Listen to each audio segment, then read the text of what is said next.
오늘 말씀의 제목이 있습니다. 우리 한번 말씀의 제목을 다 같이 한번 읽어보겠습니다. 시작. 안디옥 교회 개척 이야기. 부제 시작. 누가 개척 핵심 인물인가? 이런 말씀의 제목으로 안디옥 교회 개척 이야기 부제로 누가 이 개척 교회에 안디옥 교회 개척할 때 누가 개척 핵심 인물인가라고 하는 이 말씀의 제목을 함께 은혜 나누겠습니다.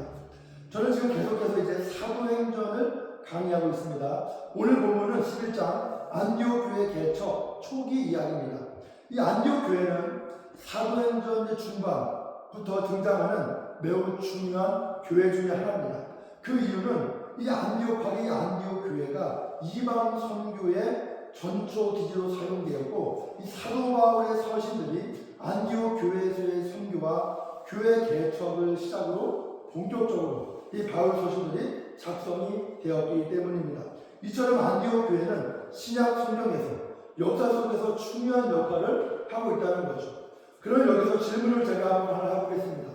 어떤 질문인가라고 하면, 과연 이 안디옥 교회가 세워진 안디옥이라는 도시는 하나님께서 사용하실 거룩한 도시였는가?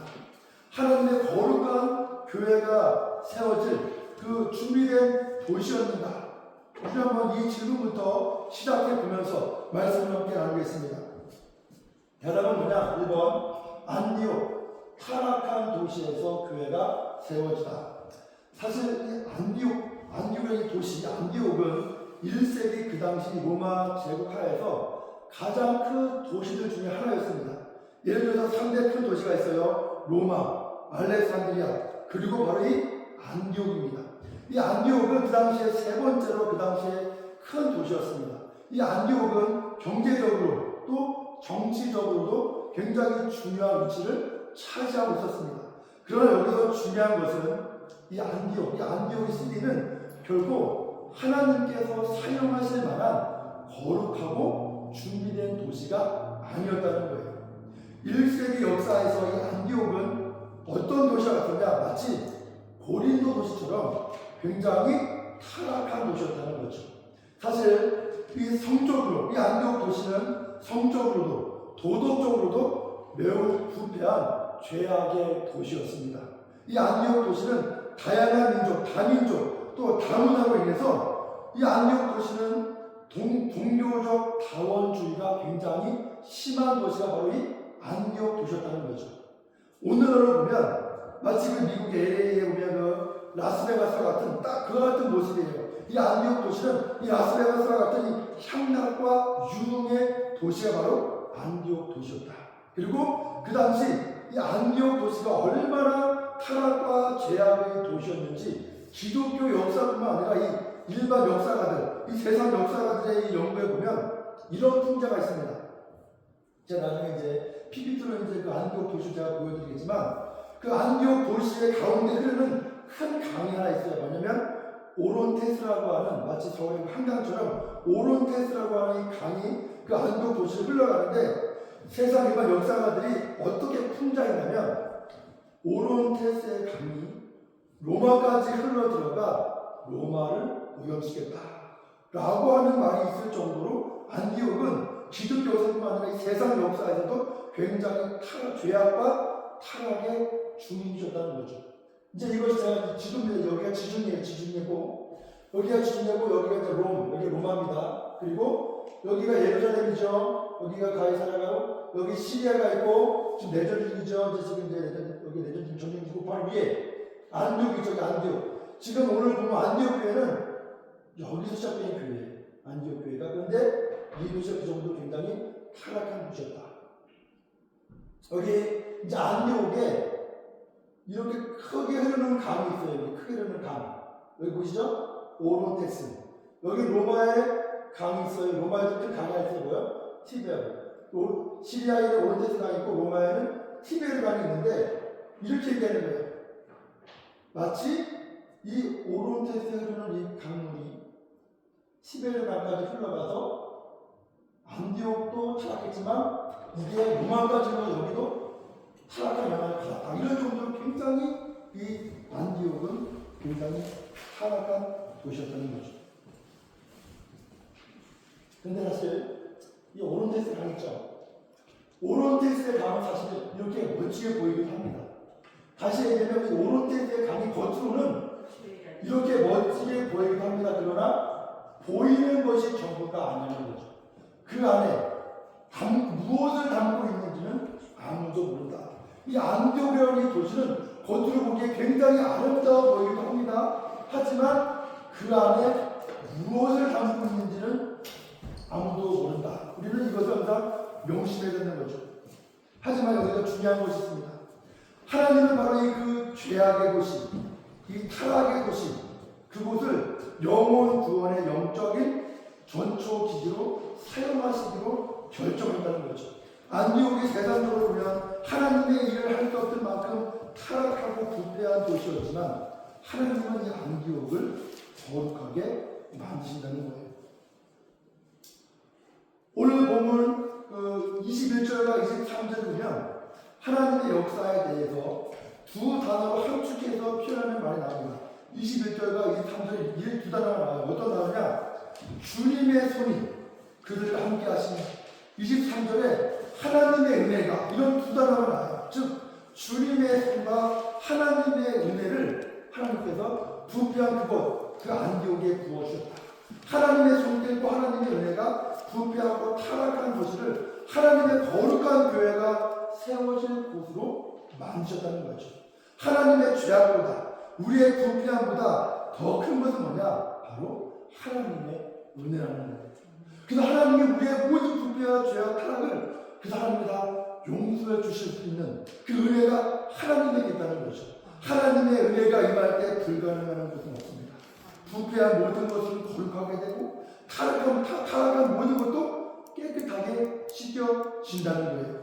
여러분, 하나님을 우리가 세상적으로 볼 때 희망이 없고 하나님 보시기에 아무것도 준비되지 않고 선한 것이 나올 수 없는 곳도 하나님의 손길이 임하면 불가능함을 가능하고 소망 없는 곳을, 꿈이 있는 곳을, 부정한 곳을 거룩한 곳으로 바꾸신다는 거죠. 그래서 여러분, 우리가 하나님을 믿을 때, 우리가 신앙생활 할 때 한 가지 전제 조건이 뭐냐? 항상 우리 마음속에는 소망을 가지셔야 돼요. 하나님의 은혜를 구하셔야 돼요. 하나님의 손길을 구하셔야 됩니다. 왜냐? 내가 아무리 힘들어도 하나님이 하시면 괜찮지. 하나님의 손길이 임하면 괜찮다. 우리가 빌립보서에 보면 이런 말씀이 있습니다. 빌립보서 4장 13절에 내게 능력 주시는 자 안에서 내가 모든 걸 할 수 있다. 우리는 하나님을 바라봐야 합니다. 안디옥 땅을 바라보면 답이 나오지 않습니다. 우리 자신의 처지와 환경을 볼 때 우리는 때때로 한숨이 나올 때가 있습니다. 과연 내가 괜찮을까? 내 삶이 괜찮을까? 내 삶이, 내 앞길이 변할까? 내 문제가 해결될까? 내 자녀, 내 직장, 미래, 모든 것이 때로는 답답하고 근심과 걱정이 몰려올 때가 있다는 거죠. 여러분, 우리 이럴 때 우리는 이 고백을 하나님께 해야 됩니다. 하나님, 나는 할 수 없습니다. 하나님의 능력을 주세요. 하나님의 힘을 주세요. 하나님의 힘을 주세요. 하나님에게 모든 것을 구할 때 하나님께서 구하는 그 모든 것을 하나님이 채워주신다는 거죠. 여기서 중요한 것이 있어요. 우리 요한복음 1장 46절을 한번 다 같이 한번 천천히 읽어보겠습니다. 시작. 나다니엘이 가로되 나사렛에서 무슨 선한 것이 날 수 있느냐? 빌립이 가로되 와 보라. 나다니엘이 이렇게 얘기하는 거예요. 나사렛은 작은 동네, 그 나사렛에서 무슨 선한 것이 나겠는가? 그 나다니엘은 예수님의 출신지인 나사렛을 언급하며 그 작은 마을이 어떻게 메시아의 탕생지가 될 수 있겠냐고 나다니엘이 비웃었습니다. 정말 나사렛은 정말 초라한 곳이었고 아무런 문화적인 사회 발전도 없었으며 외적으로 볼 때 뛰어난 것이 아무것도 없었습니다. 그곳에서 무슨 특별한 일이 일어날 수 있겠냐면 이 비아냥거림이었죠. 하지만 중요한 것은 무엇이었냐? 하나님께서 역사하시면 어떤 조건도 환경도 실패도 회복되지 않을 것이 없다는 거예요. 하나님이 함께 하시면 그 어떤 작은 시작이라도 그 결과는 위대한 열매로 맺을 수 있다. 하나님이 우리에게 말씀해 주신다는 거죠. 두 번째로, 이제 안디옥 교회가 초창기에 개척할 때 안디옥 교회의 개척 리더십 멤버들의 구성이 있습니다. 도망자, 실패자, 하층민, 무명자. 이 무명자가 이름 사람 이름이 아니에요. 옛날에 우리 강민자님처럼 무명자 이런 사람 이름이 아니라 이름이 없이 그냥 있는 무명한 사람을 이게 무명자, 도망자, 실패자, 하층민, 무명자. 안디옥 교회를 시작했던 처음 리더십 이 멤버들은 어떠했는가? 사실 안디옥 교회는 특별히 준비된 사람들에 의해서 세워진 교회가 아닙니다. 오히려 그 교회의 개척 리더십 멤버들은 대부분 도망자, 실패자, 무명자, 하층민들이었다는 거예요.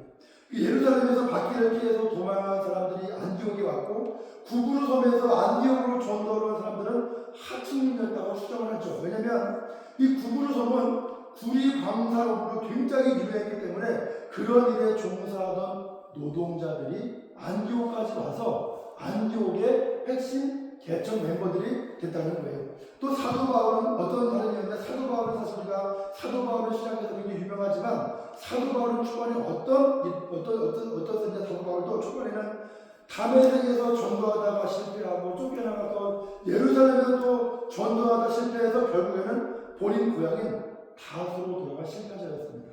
여러분, 그리고 바나바. 이 바나바도 사실 안디옥 교회의 핵심 멤버지만 우리가 엄밀히 따져서 이 바나바는 예수님의 12제자도 아니었어요. 이 바나바는 초대 7집사도 아니었습니다. 이 바나바도 바로 구불 출신. 그 구리광산으로 굉장히 유명했던 구불 출신의 한낱 이름 없는 헌신적인 성도였다는 거죠. 여러분, 안디옥 교회의 개척 리더십 멤버는 도망자, 하층민, 실패자, 무명자들이었습니다. 이러한 사람들이 모여서 세운 교회가 바로 안디옥 교회였다는 거예요.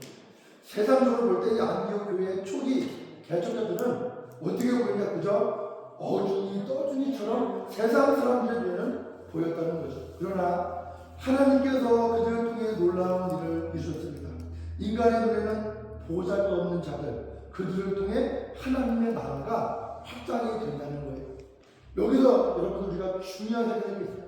비록 안디옥 교회의 개척 멤버는 굉장히 핫한데 굉장히 핫한 사람들이었어요. 그런데 그 핫한 사람, 그 일꾼들을 감독하시는 분이 하나님이라는 거예요.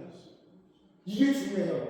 일꾼들은 굉장히 무능할 수 있으나 하나님의 교회를 세우는 그 개척 멤버들은 굉장히 하찮을 수 있으나 그 무능을 유능한 것, 그 실패자들을 성공으로 이끄시고 감독하시는 분이 바로 하나님이시다.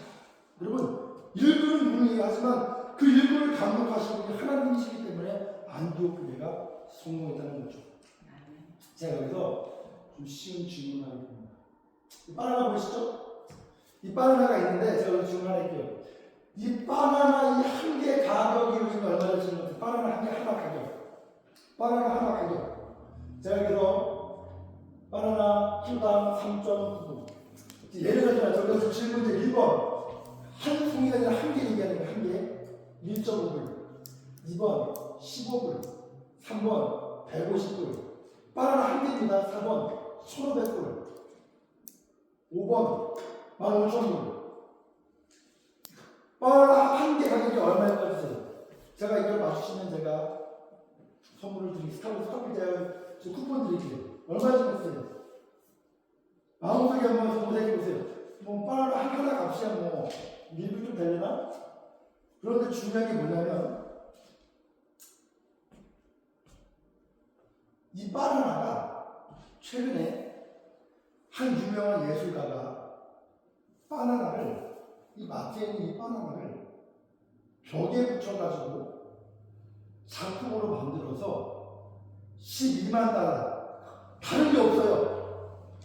특별한 바나나가 아니고 이 바나나, 마트에 있는 이 바나나를 하나 뜯어가서 테이프로 벽에 붙여놨어요. 그리고 작품을 붙였죠. 작품을 만들어서 이렇게. 이게 전부의 이 작품이 이 바나나가 얼마에 팔려냐? 12만 달러, 약 1억 4천만 원에 팔렸다는 거예요. 이 바나나는 단순한 과일뿐이었지만 예술가의 손길과 창의력이 더해지자 그 가치가 수십만 달러에 달하는 작품이 되었다는 거죠.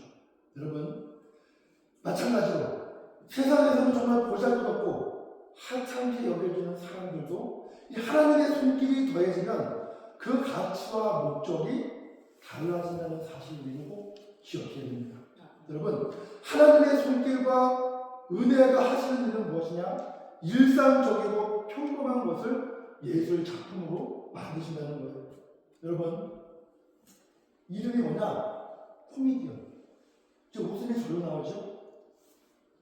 하나님의 손길과 은혜가 하시는 일은 무엇이냐? 하나님의 은혜가 임하고 하나님의 손길이 임하면 굉장히 일상적이고 평범한 것을 예술 작품으로 바꾸신다.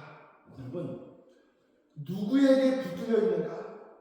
어떤 맥락 속에 있는가가 중요합니다. 여러분, 세상의 조류 속에 있는가? 하나님의 역사의 현장에 붙잡혀 하나님의 역사의 현장 속에 있는가? 동일한 바는 하지만 내가 누구의 손에 붙잡혀서 어떤 맥락이 있는지가 그 가치를 결정한다는 거죠. 바는 변하는 게 없어요. 맥락이 변하는 거죠. 한번 하나님의 손길과 은혜 준비되지 않아도 준비시키셔서 사용하신다. 여러분, 성경은 로마서 5장에서 이렇게 얘기해요. 5장 20절에 죄가 많은 곳에 하나님의 은혜가 더 넘치게 되었다. 이런 말씀입니다. 로마서 5장 20절에 죄가 많은 곳에 하나님의 은혜가 더 넘치게 되었습니다. 여러분, 세상적인 관점에서 보면 이 안디옥이라는 이 도시는 구원의 역사는 정말 거리가 먼 곳이었고 그곳에서 하나님의 일을 할 사람들도 전혀 준비가 되어 있지 않은 것처럼 보였습니다. 그러나 하나님은 그곳에서 역사하셨습니다. 하나님의 손길과 은혜가 임하자 안디옥 교회는 강력한 선교의 중심지가 되었다는 거예요. 하나님은 어떻게 안디옥 교회와 안디옥 도시를 사용했는가? 그들은 비록 거기는 비록 준비되어지 않았지만 하나님은 그들을 준비되지 않은 사람들을 하나님이 준비시키셔가지고 놀라운 역사를 만드셨다는 거예요. 여기서 우리가 무엇을 배우게 될까요? 세상에서 이렇게 얘기해요. 준비해야지. 준비해야 성공합니다. 준비해야 됩니다. 이것도 준비해야 됩니다. 저것도 준비해야 됩니다. 그러나 하나님의 방법은 조금 다릅니다. 하나님은 좀 넓죠. 하나님은 우리가 혹여 준비되지 않아도 하나님이 우리를 강제로 준비시키시면서 성공하게 만드신다는 거예요. 준비가 안 되는 건 어떻게 하죠? 안 된 사람도 준비를 하나님이 준비를 강압적으로 시키셔가지고 성공하는 길로 이끄신다는 거죠. 여러분, 사실 현실적으로 안디옥 교회가 설립되기까지 안정적으로 안디옥 교회가 설립되기까지 굉장히 많은 것들이 부족해요. 그러나 하나님은 안디옥 교회에 필요한 것들을 하나하나 오늘 본문에 하나하나 채워가십니다. 어떻게 채워가시는가? 안디옥 교회 성도들이 신앙 교육이 필요할 때 하나님은 그곳에 사도 바울을 보내시고 또 믿음과 성령이 필요할 때는 그곳에 믿음과 성령이 충만한 바나바를 보냈습니다. 또 선지자가 필요할 때는 아가보를 위시해서 선지자들을 안디옥 교회에 보내주셨다는 거예요. 여러분, 하나님의 역사에는 준비되지 않은 자도 준비된 자도 모두를 사용하신다는 거예요. 준비되지 않은 자는 강제로 억지로 준비를 시키시면서 사용하시고 준비된 자는 그 준비됨에 걸맞는 일에 또한 사용하신다는 거죠. 여러분, 우리는 이 세상에서 성공하든 또 우리가 영적으로 성공하든 사실 우리의 모습대로는 이 세상적인 기준과 하나님의 기준을 충족하기에는 여전히 우리는 부족합니다. 그러나 하나님께서 우리가 역사하시면 하나님이 역사하시면 하나님이 그 모든 부족을 채워가신다는 거예요. 여러분, 우리 자신의 처지를 비관하지 마시고 나의 허물과 나의 빈 공간을 채우실 하나님께 나의 빈 공간을 채우실 하나님께 기도하시길 바랍니다. 우리가 잘 알고 있는 말씀 있죠? 잘 아는 말씀 우리 그 시편 23절 1절 이렇게 다 하시는 거예요. 제가 읽어드릴게요. 여호와는 나의 목자시니 내가 부족함이 없다. 너무나 다 아는 거예요. 여호와는 나의 목자시니 내게 부족함이 없다. 그런데 너무나 잘 알고 있는 말씀인데 여기서 두 가지를 하는 얘기예요. 이 말씀 속에는 여호와는 나의 목자시니 내가 부족함이 없다. 여기에는 두 가지 암시적인 말이 있어요. 뭐가 있냐? 우리가 여호와를 나라고 목자라고 할 때 우리는 남이잖아요. 여호와를 우리가 목자라고 우리가 부를 때 우리가 해야 할 두 가지가 무엇이냐면, 양은 목자의 음성을 들어야 되는 일, 음성을 듣는 일을 해야 되는 거고, 두 번째 뭐냐? 들었으면 그분이 가르쳐 주는 길을 가야 하는 거예요. 그러니까 우리가 여호와는 나의 목자시니 내게 부족함이 없다라고 할 때 우리는 두 가지, 우리는 하나님의 음성을 들어야 되고 또 가르쳐 주는 길을 또 가야 되는 거죠. 이럴 때 우리는 스스로에게 두 가지 질문을 다시 해야 돼요. 어떤 질문이냐? 나는 하나님의 음성을 듣는 영적인 통로가 있는가? 우리는 들어야 되잖아요. 나는 지금 하나님의 음성을 듣는 하나님과의 영적인 통로가 있는가? 두 번째 질문. 또한 들었다면 하나님의 그 음성대로 갈 마음의 준비, 또한 태도가 되어 있는가? 어떤 분들은 이 두 가지가 성립이 돼야 되는 거예요. 어떤 분은 듣는 건 잘 듣지만 듣는 대로 순종해서 갈 준비와 태도가 안 되는 분이 많이 있죠. 이 두 가지가 성립이 돼야 여호와는 나의 목자시니 내가 부족함이 없다. 여러분, 항상 우리는 이 두 가지 질문, 나는 하나님의 음성을 듣는 통로가 준비되어 있는가? 통로가 없다면 통로를 만들어야 됩니다. 성경을 읽든 기도를 읽든 우리 마음 가운데 하나님의 성령의 음성을 듣는 통로가 있어야 돼요. 두 번째로 들었다면 이제 들으신 분들은 그 길을 가셔야 됩니다. 네 번째, 그리스도, 오늘 본문 26절에 보면 이런 말이 나와요. 비로소 그 안디옥에 있는 성도들이 그리스도인이라 일컬음을 받게 되었다. 이렇게 얘기해요. 그리스도인이라는 새로운 정체성. 여러분, 26절에 보면 안디옥 교회 성도들은 비로소 그리스도인이라는 이름을 얻게 됩니다.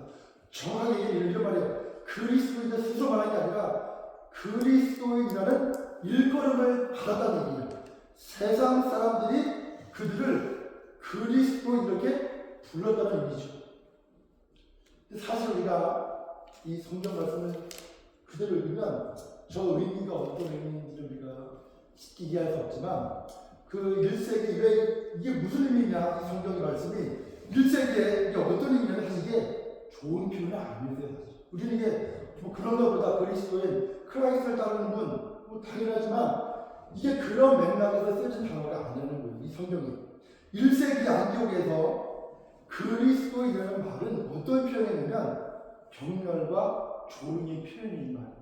그리스도인이랄 때 이게 좋은 말이 아니라 경멸과 조롱의 표현이 이 말이에요.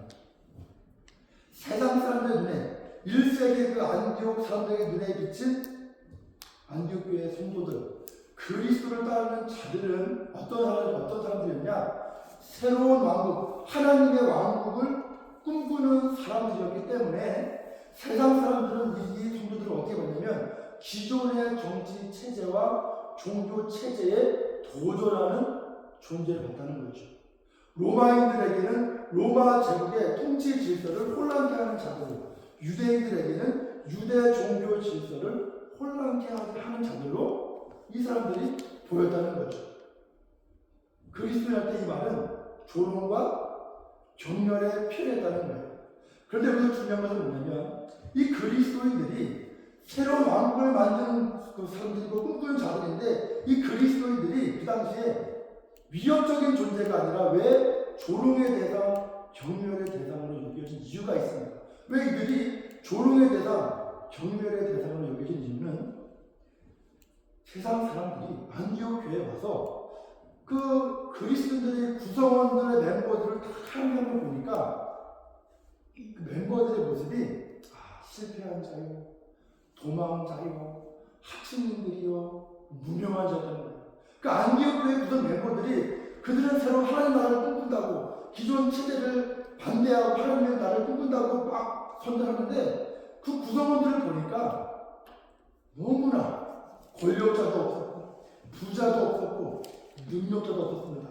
겉으로는 대단한 왕국을 세울 것처럼 선전하는데 실제로 그들의 모습을 보니까 아주 영향력 없는 사람들의 조합이었다는 거죠. 그래서 그 당시 성도들은 세상 사람들이 그리스도인, 조롱, 웃음, 비웃음의 대상으로 그들을 바라봤다는 거죠. 여기서 중요한 것이 있습니다. 세상에서 보기에 이 실패자, 도망자, 무명자, 하층민처럼 보였지만 하나님은 이들을 통해서 놀라운 구원의 계획을 유럽과 아시아에 하고 계셨다는 거예요.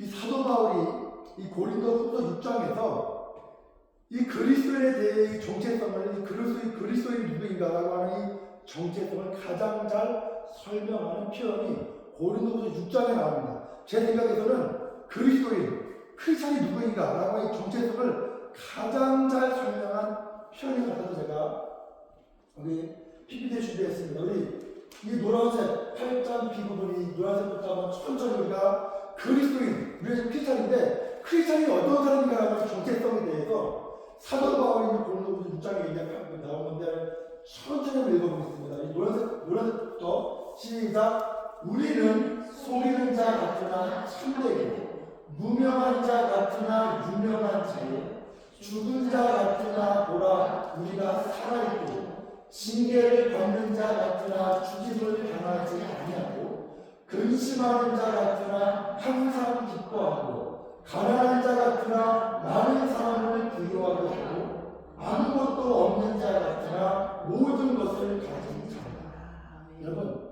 이게 바로 세상 사람들은 굉장히 하찮게 봤지만 하나님의 관점에서 크리스천이 바로 이런 정체성을 갖고 있다는 거죠. 1세기 세상 사람들은 그리스도인들을 실패하고 가난하고 무능하고 부족한 사람들로 보지만 하나님은 그들을 통해서 하나님의 나라를 확장하고 계십니다. 우리는 비록 세상에서 우리도 실패자처럼 보일 수 있지만 하나님의 손길이 임하면 우리는 하나님의 뜻을 이루는 강력한 사역자 또는 하나님의 오른발, 하나님께 한 자녀, 하나님의 제자가 된다는 거죠.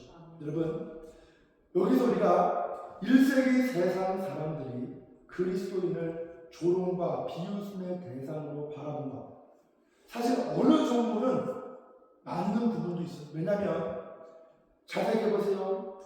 하나님 앞에서 우리가 어떤 존재인가, 하나님 앞에서 내가 지금 어떤 존재인지를 우리가 깊이 이해하면 그렇다는 거죠.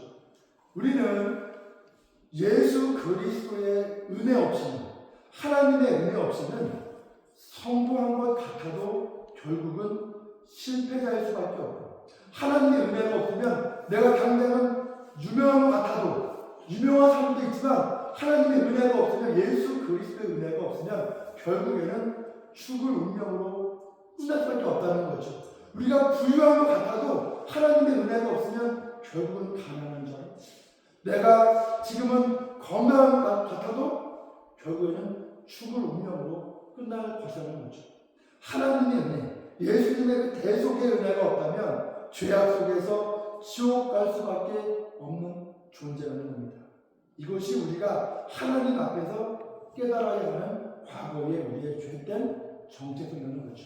여기서 좀 더 우리가 깊게 보면 사실 이 세상 사람들은, 1세기 세상 사람들은 안디옥 교회 교인들을 보고 아유 저 그리스도인들, 참 하층민들, 부족한 사람들, 무능한 사람들 이렇게 비웃지만 사실은 세상 사람들이 안디옥 교인들을 바라보면서 비웃는 그 비웃음이 사실은 자신들을 향한 비웃음임을 그들은 깨닫지 못했다는 거예요.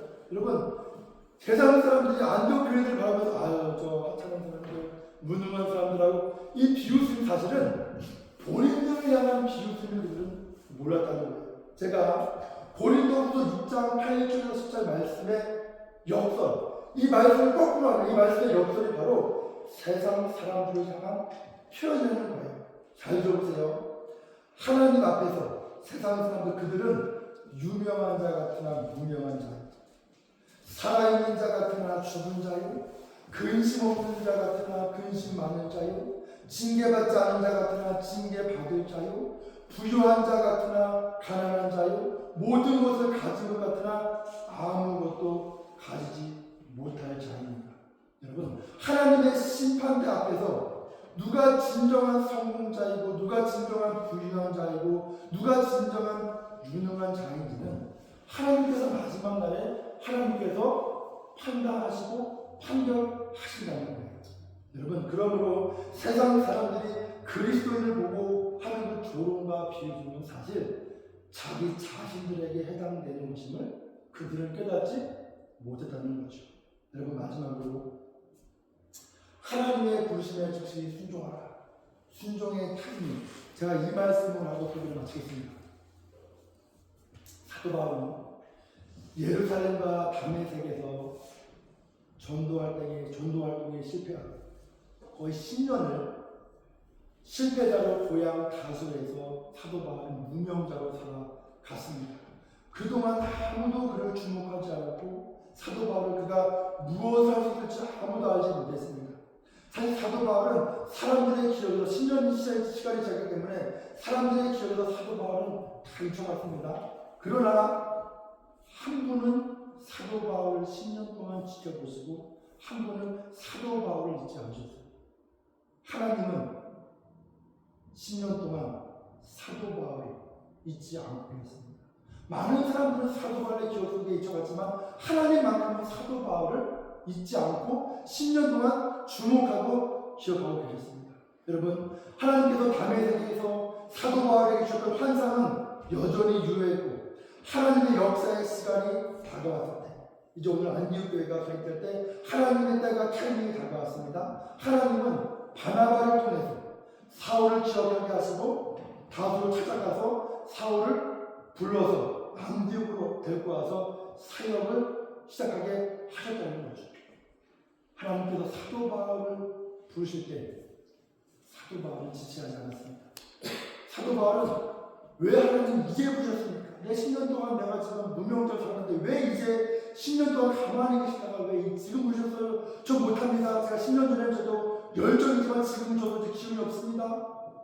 이러한 변명, 이런 이유를 하나님께 하지 않고 하나님께서 사도 바울을 부르시자 사도 바울은 즉시 순종하며 다소에서 안디옥으로 건너왔다는 거예요. 여러분, 우리가 해야 할 준비, 크리스찬들이 해야 할 준비는 무엇일까요? 우리가 준비해야 할 것은 세상적 준비가 아니라 사실은 한층 더 들어서 우리는 영적인 준비를 해야 됩니다. 이게 무슨 말씀인가 하면 하나님의 말씀에 언제든지 순종할 준비, 환경이 어떠하든지 하나님이 부르시면 순종할 준비, 어떤 처지에 놓여도 하나님의 부르심에 따라 순종할 준비가 되어 있어야 한다는 거죠. 왜냐하면 아까 그 벽에 붙인 바나나로 돌아가서 마트에 있는 우리를 작품으로 사용하시기 위해 벽에 붙일 거기 때문이죠. 여러분, 처음에는 나 지금 마트에 있을 텐데 나를 하나님 왜 끌고 가시지? 왜 나를 내 벽에다 붙이시지? 좀 낯선데 이거는 내가 있어야 할 자리가 아닌데 하나님 역사할 때 이것은 하나님 뜻이 아닌가 봐. 우리 처음에 우리가 어린 줄 알 수 있습니다. 처음엔 낯설고 어린 줄 알 수 있습니다. 그러나 우리보다 우리를 더 잘하신 하나님은 우리를 한낱 마트에서 마치 일반 평범한 바나나의 하나처럼 그런 평범하게 우리의 삶을 하나님이 바라보시는 것이 아니라 어떻게 하든 각자의 인생을 하나님의 작품으로 우리를 만드시고 이 땅에 보내셔서 하나님이 원하시는 그 자리에 하나님께서 있게 하시기를 원한다는 거예요. 여러분, 하나님이 부르시고 시키시는 우리는 즉시 따라갈, 일할 준비가 되어 있어야 하고 보내시면, 이끄시면 언제든 따를 준비가 되어 있어야 합니다. 여러분, 우리에게 필요한 것은 그저 하나님의 부르심에 즉시 순종할 준비라는 거죠. 그 준비가 되어 있다면 우리의 인생은 하나님의 손길 속에서 풍성한 열매를 맺게 될 거라는 거죠. 여러분, 내 자아에 붙잡히지 마시고 환경에도 붙잡히지 마시고 내 처지에도 붙잡히지 마시고 예술과 하나님께 붙잡히셔야 작품이 될 수 있습니다. 여러분, 하나님에게 붙잡혀야 되는 거죠. 결론, 오늘 말씀의 제목이죠. 안디옥 교회 개척 이야기. 부제, 누가 개척하신 인물인가? 바로 하나님이셨습니다. 하나님께서 안디옥 교회를 개척하셨기 때문에 그 교회는 성공할 수 있었습니다. 성경 속 작품이 되었다는 거죠. 이처럼 우리의 인생도 동일합니다. 우리의 삶의 주인이 누구입니까? 우리의 인생의 길을 이끌어주실 분은 누구입니까? 하나님이셔야 된다는 거죠. 여러분, 우리의 인생, 하나님이 우리의 삶을 이끌어가시면 어떤 어려움이나 폭풍, 고난과 박해 속에서도 그분의 손길이 우리를 축복의 길로 인도하실 겁니다. 하나님께서 예비하신 길, 나는 이거 난 것 같은데, 나는 이 자리도 난 것 같은데, 하나님은 그 너머를 보시는 거예요. 그 너머를 보는 거기. 그리고 나는 여기가 맞는 것 같은데, 이쪽이라고 할 때, 그 간극 있죠. 그 간극을 우리가 신앙용어를 뭐냐, 바로 그걸 믿음이에요, 믿음. 그게 믿음이에요. 믿음은 다른 게 믿음이 아니라, 내 생각에는 이게 맞는 것 같은데, 이게 합리적인 것 같은데 라고 할 때, 우리가 하나님의 말씀을 들을 때, 우리가 예배 속에서 하지만 나보고 일로 가라고 하시네. 나하고 하나님의 생각이 좀 차이가 나네라고 할 때 이 간극을 뭐로 메꿔야 되냐? 우리가 신앙용어로 믿음이라는 용어로 메꿔서 그 사이를 건너가야 하는 거죠. 여러분, 하나님께서 얘기하시는 그분의 뜻이 이루어지는 길로 우리가 나아갈 때 그 길은 결국 승리가 있습니다. 풍성함이 있습니다. 그곳에 바로 기쁨이 있다는 거죠. 하나님을 믿으셔야 돼요. 믿음으로 나와 하나님의 간격을 믿음으로 우리가 메꿔야 되는 거죠. 우리 시간 다 같이 우리가 찬양 그의 생각을